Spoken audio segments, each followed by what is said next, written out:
et bienvenue dans la quotidienne de School TV, l'émission qui vous raconte l'éducation du quotidien. Au sommaire, aujourd'hui, ils ont gagné Roland-Garros sous la Coupe du Monde de foot. Ils nous ont fait vibrer, ils nous ont fait rêver, mais font-ils rêver leur fille ou leur fils? Portrait aujourd'hui d'enfants de sportifs par l'invité du Grand Oral, lui-même grand sportif, Olivier Dacour. L'anti-sèche d'Amal Laoui ou la façon dont l'actualité résonne dans les programmes. On va prolonger de 24 heures la journée mondiale contre la maladie de Parkinson, c'était hier, et les programmes sont ceux de SVT où l'on parle du système nerveux. À l'heure de la récré, toujours avec Amal, ça c'est chouette quand on soit un footballeur, c'est qu'on me fait ma récré favorite. Il y aura match de foot et ça c'est chouette. Et puis on termine avec Marie-Olivier et son cours particulier, cours de gym aujourd'hui. Vous l'auriez deviné, elle vous présentera la pédagogie, PLAY, celle qui permet de sensibiliser par le sport à des enjeux sociaux et sanitaires. La quotidienne de School TV, c'est parti, Grand Oral. Qu'est-ce que c'est que d'être le fils ou la fille d'un champion? C'est la question que les documentaristes Olivier Dacour et Marc Savouret l'ont posée, entre autres à Joachim Noah, le fils de Yannick, à Owen Djorkaeff, c'est le fils de Yuri, à Iliana Rupert, la fille de Thierry. Il y a Romain Tamac, il y a Giuliano Alesi, et ça donne ce très beau documentaire qui avait été diffusé. Il y a Tevin Dacour aussi. Il y a Tevin, mais c'est ma première question, mais il veut faire... C'est ça, les professionnels de la télé, ils font de la télé à la place des autres. Bon, bonjour Olivier Dacour. Bonjour à vous. J'avais pas prévu comme ça, mais vous allez y répondre tout à l'heure quand même. Est-ce que vous permettez quand même qu'on regarde la bande-annonce? Autorisé? Avec plaisir. Bande-annonce. Je sais pas si les gens ils sont sincères avec toi ou s'ils te parlent juste parce que t'es le fils d'eux. Mon père a fait rêver. Bien sûr, si je les fais pas rêver, ils vont être déçus. Moi, j'avais un truc à prouver tout le temps. Tout le temps. Ils portent un nom qui a marqué l'histoire du sport français. Dans les pas de leur père, ils tentent de tracer leur propre chemin. Forcément, on va comparer. On va se dire, il joue pourquoi? Parce qu'il s'appelle Tamac. Je veux essayer de connecter le lien entre père et fils. Ça, c'est un grand moment. La transmission, elle est là, quoi. Le Doc Sport événement d'Olivier Dacour et Marc Sauvourel. Papa, dimanche 21 novembre à 21h, seulement sur Canal+. Et toujours sur Canal+, puisqu'on peut le retrouver sur la plateforme. Donc Olivier Dacour, bonjour. Bonjour à vous. Et donc une des raisons pour lesquelles il y a ce documentaire, et ce sont les premières images, vous êtes en train d'ouvrir des boîtes à chaussures avec des souvenirs, et dans ces souvenirs, on trouve des traces de Tevin, votre fils. Vous vouliez lui raconter un truc dans ce film? Non, je voulais simplement lui dire que, en fait, il y a plein de choses. Je me suis jamais posé ces questions, et comme j'ai un fils qui a 17 ans également, je voulais que l'expérience de son grand frère lui serve et lui dire amuse-toi, éclate-toi, sois heureux, parce que si tu es heureux, je suis heureux, et c'était le but, en fait, c'était de prendre l'exemple de son grand frère et lui dire, parce que j'ai découvert qu'il avait souffert énormément, et souvent il y a de la pudeur, on ne se dit pas les choses. Même dans le film, hein, parce qu'il y a des scènes où vous êtes côte à côte sur le canapé, chez lui à Rodez. Mais c'est improbable. Et il n'a jamais voulu que je vienne, parce qu'il voulait s'émanciper un petit peu. Ouais. Et c'est la première fois que je découvrais son appartement. Ses petits frères ont un appartement qui est... Son frigo bien rempli. C'est juste rien, le frigo, faut le savoir. C'est des parents indignes. Hein. Et là, on se dit, mais qu'est-ce qu'on a fait? Il y a des pattes quand même dans un des trucs. Il m'a dit, non, tout va bien, mais apparemment, il y a beaucoup de jeunes. J'ai eu des retours, mes amis me disaient que c'est pareil, les enfants, il n'y a rien dans le frigo. Ils n'anticipent pas, quoi. Ils n'anticipent pas. Ouais. Et c'est une découverte pour moi. Je regardais, je me dis, il n'y a pas d'électricité, qu'est-ce qu'on fait? Il y a un absent dans votre film. C'est votre père à vous? Oui. Il vous avait encouragé? Quel père avait été-il pour que vous deveniez un fils champion pour le coup? Mais là, il n'y a pas de pression. Moi, j'ai aucune pression. Alors que il faisait quoi? Il est manipulateur en radiologie. Ouais. Donc effectivement, c'est pas du tout le même créneau. Ça n'a rien à voir. Pas de comparaison. Ma mère était aide-soignante, infirmière. Ouais. Mais ils auraient aussi pu ne pas comprendre votre passion, ne pas l'accompagner. Ils l'ont fait pourtant. Non, mais au départ, ça a été compliqué.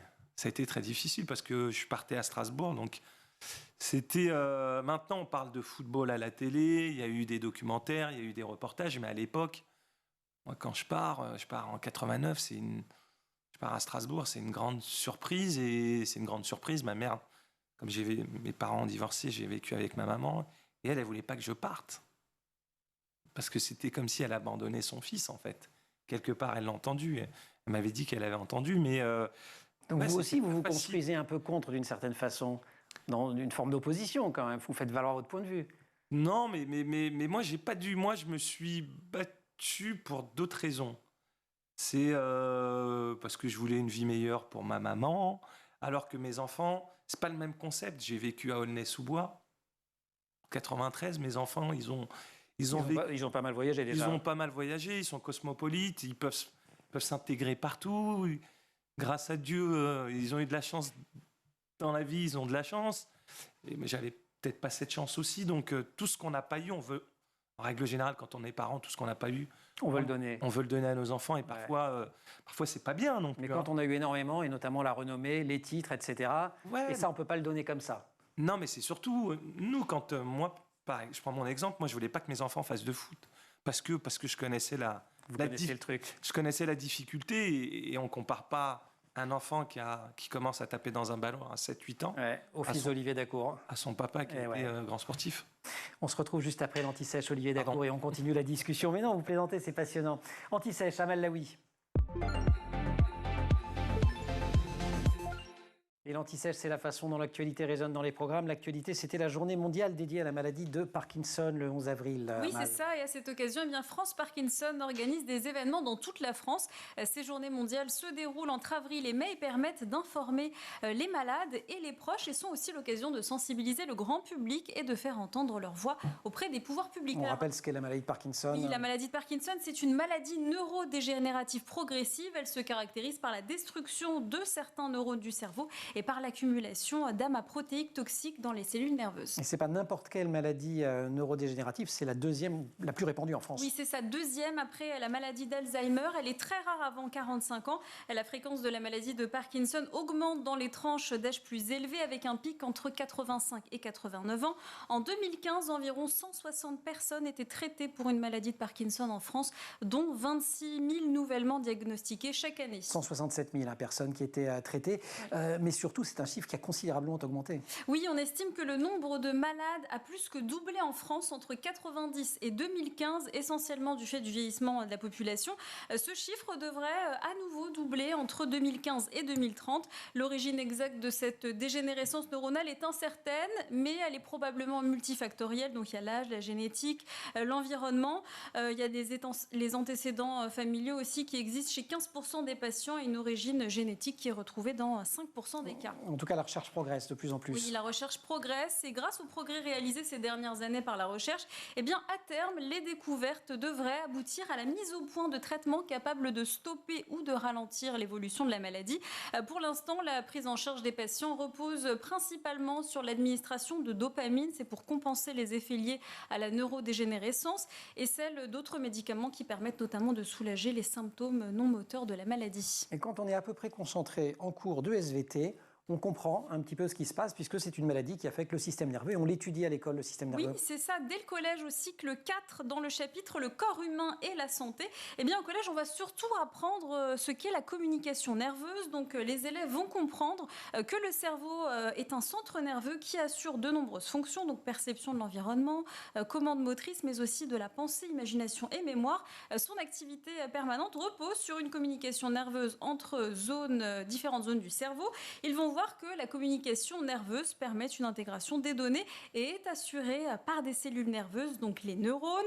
Les neurones sont donc connectés entre eux et sont organisés entre un réseau. Cette organisation est donc caractéristique d'un centre nerveux. Donc ils apprennent tout ça au collège. Et voilà, et c'est dans ce cadre qu'ils vont apprendre qu'il y a des maladies qui peuvent perturber le fonctionnement de ce fameux système nerveux. Oui, c'est ça. On va évoquer dans ce chapitre les maladies neurodégénératives, mais on va surtout évoquer certaines maladies dites neurologiques qui sont liées à la consommation d'alcool ou de drogue et qui agissent sur le système nerveux en perturbant la transmission des messages nerveux entre les neurones, ce qui modifie donc les comportements. Et c'est l'occasion pendant ce cours donc de faire de la prévention et d'aborder notamment la question des addictions. Et ensuite, on approfondit, notamment au lycée, en tout cas pour ceux qui prennent la spécialité SVT, c'est ça. De la Terre. Et ce thème entre dans le programme sur l'éducation à la santé. Il a pour objectif de poursuivre ce qui a été vu au collège en examinant comment la santé se définit aujourd'hui dans une approche globale qui intègre l'individu dans son environnement et prend en compte les enjeux de santé publique. Merci beaucoup Amal, fin de l'Anti-Sèche, retour du Grand Oral avec Olivier Dacour. Papa, c'est le titre du documentaire d'Olivier Dacour et Marc Savourel diffusé sur Canal+, série de très beaux témoignages sur la vie de filles ou de fils de champions. On en parle avec Olivier Dacour. Aujourd'hui, vous nous disiez juste avant l'anti-sèche que vous ne vouliez pas que vos enfants, votre fils, en tout cas Thévin, foot. Vous lui avez dit non, pas foot. Non, je voulais pas du tout qu'il fasse de... Vous avez zéro autorité, Olivier, comme père, je me permets de vous le dire. On se connaît pas bien. Enfin, non, mais parce qu'ils ont commencé par le tennis, par le judo, taekwondo, mais je voulais pas. Ouais. Je voulais pas justement qu'il y ait cette comparaison. La comparaison tout de suite. Vous dites aussi d'ailleurs qu'il y a très peu de fils de footballeurs qui ont fait une meilleure carrière que leur père. Pourquoi ? C'est vrai, mais je veux dire, vous avez une explication, c'est ça, vous pensez, c'est la pression ? C'est une des raisons, et on le voit, nous, notamment à travers les différents athlètes, les différents sports. On voit que le football, que ce soit le fils de Djorkaeff, Ohan, mon fils, on sent qu'ils ont un petit peu plus souffert que les autres. Et pourtant, Yuri lui-même, il est fils de footballeur, et d'un grand footballeur. Très grand footballeur, Jean. Oui, mais c'est encore plus difficile. C'est ça, c'est le petit-fils de Jean, c'est ça. Le petit-fils, c'est le fils, c'est compliqué. Et c'est une autre génération, donc c'est peut-être différent aussi. C'est différent, et les réseaux sociaux, il y a plein de choses qui rentrent en compte. Et quand je vois la famille Noah, la dynastie Noah, le grand-père Zachary qui a gagné la Coupe de France avec Sedan. En foot. Après Yannick, Roland Garros. Tennis, et Joachim dans le basket, c'est exceptionnel. Pour vous dire, il n'a pas le choix parce qu'il raconte dans le film qu'il se faisait battre par sa grand-mère au tennis. Donc c'était un peu la honte quand même. Vous dites aussi, il y a des choses que mon fils Thévin ne voulait pas me dire car c'était trop délicat. Qu'est-ce que vous croyez que finalement qu'un enfant, ça essaye aussi de protéger son père parce que champion, c'est fragile, ça. Parce qu'il l'a fait avec bienveillance. Il ne voulait pas que... Il connaît peut-être mes réactions. Et en fait, déjà, j'ai du mal. C'est quoi vos réactions ? C'est que si vous aviez appris qu'on l'embêtait à l'école, vous seriez allé casser la gueule des enfants. Non, pas les enfants. Les enfants, mais sauf que les enfants, souvent, c'est pas les enfants, c'est les parents. Les enfants, ils entendent les parents à la maison et après... Ils répètent exactement ce qu'ont dit les parents. Donc, j'aurais peut-être dit des choses, que ce soit au directeur, ou à l'instituteur, ou aux parents des enfants concernés. C'est une certitude. Dire des choses, ça va encore. Oui, mais il y a dire et après la méchanceté gratuite. Les enfants, quand on est enfant, on est avec de l'amour. Alors Inès, quand même, avec cette pression, mais Inès avec d'autres choses. D'abord, Inès, quand même, avec l'exemple chez eux du fait que le travail, peut-être pas à tous les coups, mais dans un certain nombre de cas, ça paye, parce que ce sont des carrières hyper exigeantes. Tous les sportifs de haut niveau, vous êtes des gros bosseurs, hein. Vous entraînez, etc. Et ça fonctionne. Donc ça envoie un message sympa quand même, ça. Oui, mais c'est sympa, mais quand on est fils de sportif, moi, il y a des choses où certains de mes enfants, ils ne voulaient pas que je vienne le voir. Pourquoi ? Parce que je détestais qu'il marche. Je lui disais, mais si tu ne veux pas faire ce sport, ne le fais pas, ne le fais pas pour moi. Mais je voyais cette nonchalance et j'arrivais pas, j'ai du mal avec ça. Pourquoi ? Parce que on joue le week-end comme on s'entraîne la semaine. Donc, c'est simplement le match, c'est simplement le résultat de tout ce que tu auras fait. Tout ce que tu auras fait la semaine. Mais souvent, ils ont du mal. On a du mal, en tout cas, moi, j'avais du mal à faire passer ces messages à mes enfants, puisque je suis dans le plaisir. Je ne suis pas dans la compétition. Moi, je veux juste qu'ils se fassent plaisir. Vous avez été dans la compète à un moment donné, quand même. Oui, j'ai été dans la compétition, mais parce que c'était mon métier. Enfant, ça reste le plaisir. Et même quand j'étais sportif de haut niveau, j'ai jamais perdu ça. Le plaisir, c'est l'essence même de mon sport, c'est de se faire plaisir. Quand on rentre, on se fait plaisir. Il y a un personnage très émouvant dans votre film, c'est Iliana Ruppert. Ah, mais ne me parlez pas d'elle. C'est basketteuse. L'histoire en 3 secondes. Elle perd son père, qui lui-même est champion de basket. Champion de basket, qui était un grand joueur de basket français. Et au départ, c'est ludique. Et à 11 ans, quand elle apprend que son papa est dans le coma, elle commence à jouer au basket. Voilà. Et c'est la meilleure joueuse de basket en France. Et non seulement ça, mais quand elle comprend sa mort, elle est sur le parquet. Et elle le comprend parce que les gens commencent à pleurer dans le public. L'entraîneur fait une pause et lui dit... Iliana, tu veux arrêter, et elle décide de continuer. Exactement. Mais avec le même numéro 12 dans le dos. Avec le numéro 12, et pour le coup, c'est une scène, en fait, pour raconter ça, je ne pouvais pas le faire. Pendant 48 heures, impossible, parce que quand je voyais ces images, il y a beaucoup d'images qu'elle n'avait pas vues. Sa maman nous avait donné une boîte avec plein de cassettes, nous a dit, prenez ce que vous voulez.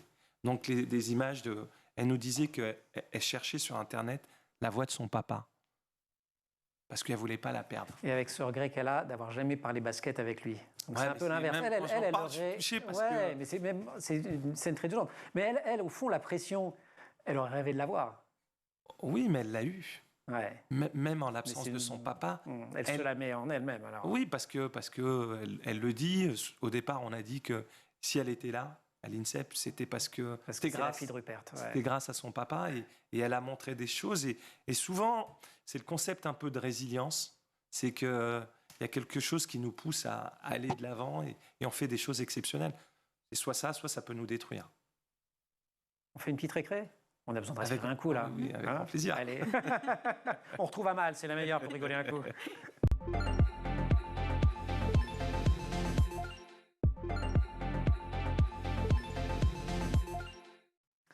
Une petite Récré sportive. Ouais. Foot? Il y a foot? Oui, il y a foot, vous aimez le foot, je vous pose pas la question. Non. En tout cas, vous allez voir que ce petit garçon, il est tout jeune et il adore le foot, regardez.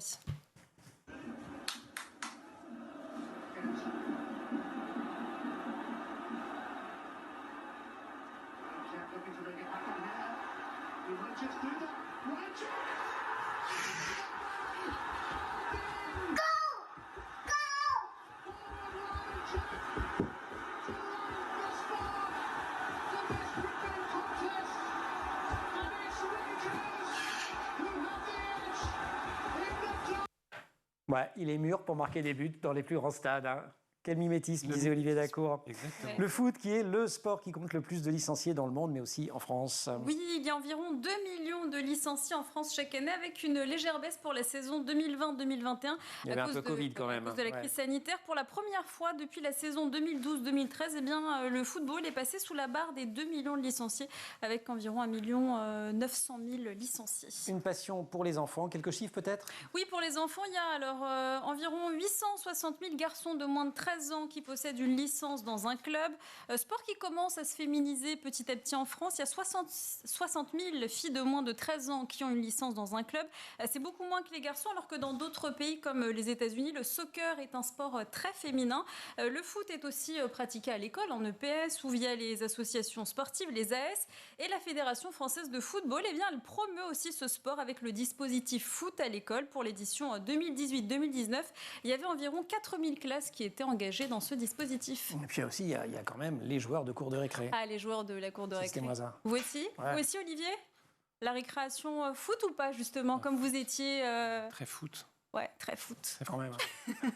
Très foot. Et je ne sais Malheureusement. pas si vous vous souvenez, mais dans ces cours de récré, les terrains prennent beaucoup de place. Ils sont souvent au On centre. va parler des filles. Je sens qu'on va de la parler des cour. filles. Ouais, voilà, Ouais. c'est le petit coup de gueule du jour. Ils sont souvent au centre de la cour des récrés et ça relègue un peu les filles et ceux qui ne pratiquent pas le foot sur les côtés. Vous En tout avez cas, les terrains de foot prennent en moyenne 70 à 80% de l'espace des cours de récréation, alors que seuls 20% des élèves jouent au foot pendant les récrés. Et depuis la rentrée 2020, eh bien, de nombreuses communes repensent ces espaces pour qu'ils deviennent voilà. non-genrés et qu'ils laissent donc la place à la mixité. En tout cas, les terrains de foot font place à des terrains de jeux collectifs pour que tout le monde puisse trouver sa place dans cet espace. Mais ne vous inquiétez pas, on continue quand même à jouer. Mais non, mais les cours non genrés, c'est formidable, surtout que souvent on associe les garçons et les filles pour essayer d'imaginer comment on utilise l'espace. Et curieusement, quand on demande aux enfants, ils se mettent d'accord assez vite parce que même les garçons sont capables de comprendre que les filles ont besoin de place. Mal. Fin de la récré, on retrouve Olivier Dacour. On continue à parler pas seulement foot, on parle éducation, on parle résilience, on parle paternité. Mais on le rappelle quand même, une super coupe, 3 titres de champion d'Italie avec l'Inter, une coupe de la Ligue avec Strasbourg, des finales, des sélections en équipe de France. C'était la première carrière d'Olivier Dacour et la seconde, c'est celle de journaliste et de documentariste. Et il signe avec Marc Sauvourel ce documentaire intitulé Papa, diffusé sur Canal+, avec entre autres, le fils de Yuri Djorkaeff, on en parlait, souvenir. Numéro 6, Yuri Djorkaeff. La France est championne du monde. T'as senti tout de suite qu'on essayait déjà de te comparer à ton père? Mon but, c'était pas d'être meilleur que mon père ou aussi fort que mon père. Je veux pas faire sa carrière, je veux faire ma carrière. Qu'est-ce que tu aimerais qu'il te dise, ton père? Papa, dimanche 21 novembre, seulement sur Canal+. Alors je spoil, dans le docu, à la fin, il finit par répondre à la question, mais ce silence en dit tellement plus que la vague réponse qu'il essaye de sortir à la fin. C'est dur. Ouais. C'est dur. Je pense que enfant, avec de la maturité, je suis un meilleur papa aujourd'hui que je l'étais quand j'étais plus jeune. J'ai déjà du temps. Je suis plus patient. C'est pas facile. Et la relation même avec mon fils a changé après le documentaire. Ce qui est incroyable. Comment ? On est toujours ensemble, tout le temps. Après, il était... Vous avez plus facilement le droit d'aller le voir jouer maintenant ? Non, il a arrêté. Ah, il a arrêté ? Oui, il a arrêté complètement. Oui, j'ai suivi. Maintenant, il est dans une carrière dans la mode, c'est ça ? C'est ça. Il s'est lancé dans la mode. Et il s'éclate. Et en tant que parent, ce que je disais, on souhaite qu'une chose, c'est que nos enfants soient heureux, qu'ils se réveillent le matin, il a la banane. Là, on est content. La grande question que vous posez dans le film aux enfants, c'est un peu qu'est-ce que vous aimeriez que votre père vous dise, mais vous, qu'est-ce que vous aimeriez que lui vous dise ? Qu'est-ce que je voudrais qu'il me dise ? Mais il me dit toujours qu'il m'aime. Donc ouais, je suis vous le dites aussi. Que dire de plus ? Qu'est-ce que je peux rajouter ? Je suis content, mon fils m'aime. Je pars du principe que le plus grand héritage que j'ai laissé à mes enfants, c'est l'éducation et le respect. C'est un passeport pour la vie. Et s'ils ont ça, je suis l'homme le plus heureux du monde. En parlant d'éducation, en parlant de respect, il y a quand même dans le monde du sport qui a été le vôtre pendant des années et qui le reste malgré tout à travers votre travail, il y a quand même une nouveauté, c'est que la parole s'ouvre un tout petit peu sur le racisme. Vous en aviez fait un film et ça vous avait d'ailleurs valu des menaces sur l'homophobie, sur la pression dont vous parliez. Cette tenniswoman Naomi Osaka qui a osé dire des choses. Le documentaire, il est exceptionnel. Qu'est-ce qui fait que maintenant, cette parole commence à s'ouvrir ? Les sportifs ont moins peur, à votre avis, d'en prendre plein la figure ou Non, c'est que on parle d'Osaka, on parle de... Déjà, c'est des sports individuels. Ouais. Déjà, donc il y a énormément de pression. Et maintenant, pourquoi avoir peur de parler ? Elle, c'est un média toute seule.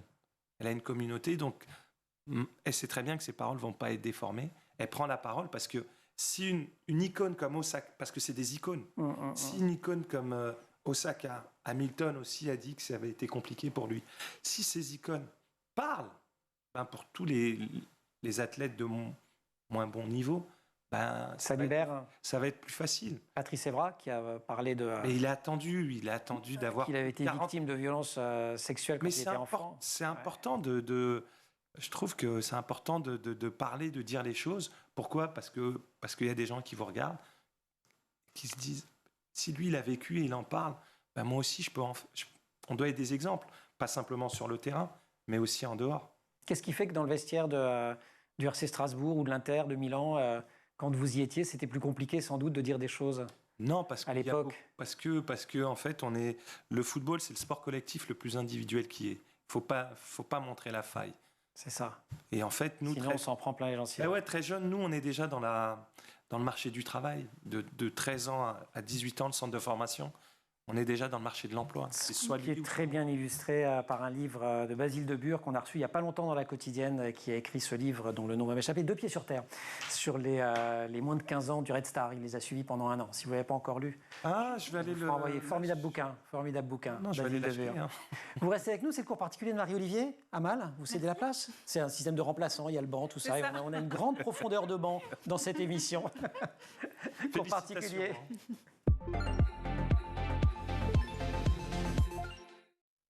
Et en position d'attaque, vous étiez attaquant. Vous jouez au foot, Marie? Je jouais tout le temps à la récré. Ouais, c'est ça. Génial. Et à quel poste? Attaquante plutôt. Attaquante, ouais. Tout le monde doit être attaquant de toute façon. Toujours. Ouais, c'est normal. Marie-Olivier, le cours particulier. Et on va parler du sport comme moyen de se développer de multiples manières et ce dès le plus jeune âge.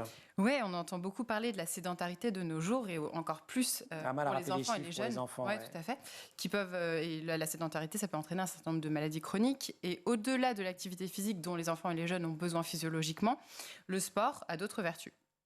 Lesquelles, par exemple?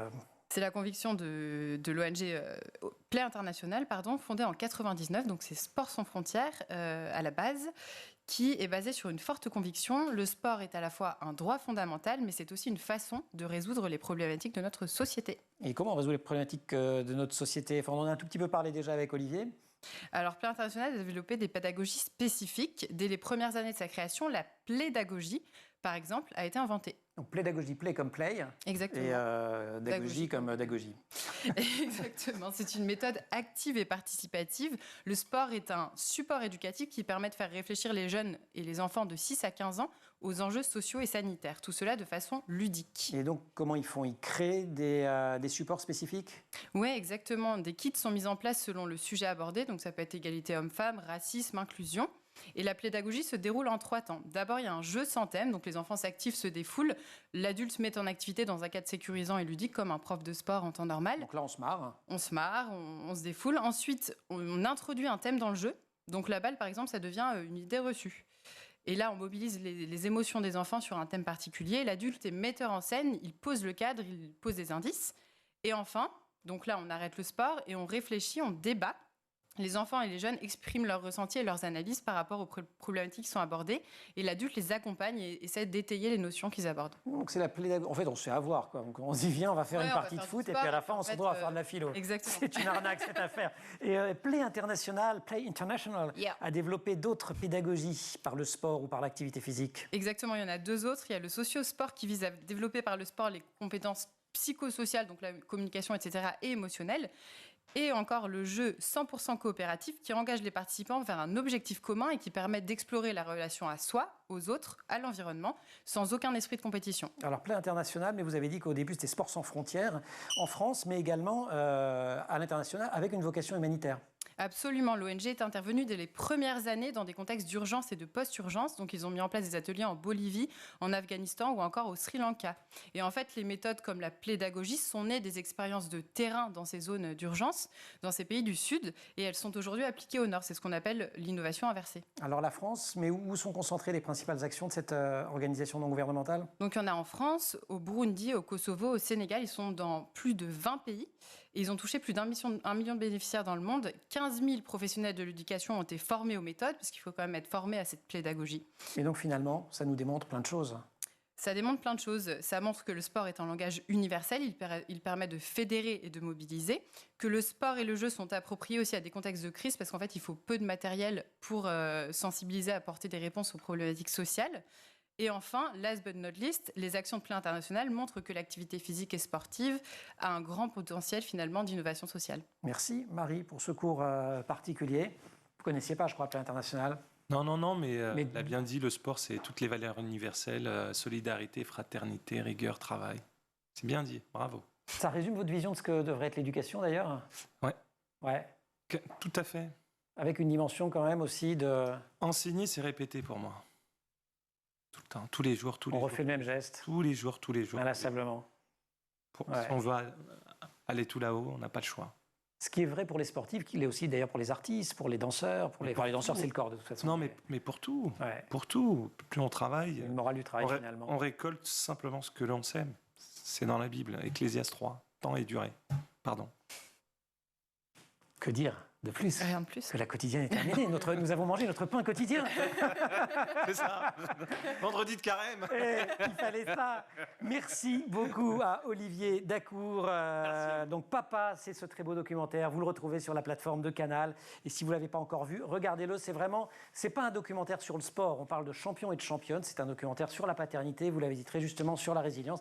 Et je crois qu'à partir du moment où on est parent, papa, maman ou enfant d'ailleurs, on y trouve plein de choses absolument bouleversantes. Marie, merci beaucoup. La quotidienne de School TV, c'est fini.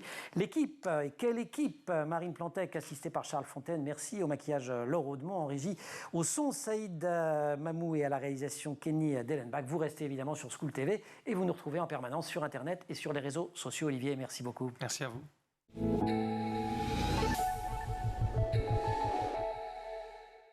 Je vous donne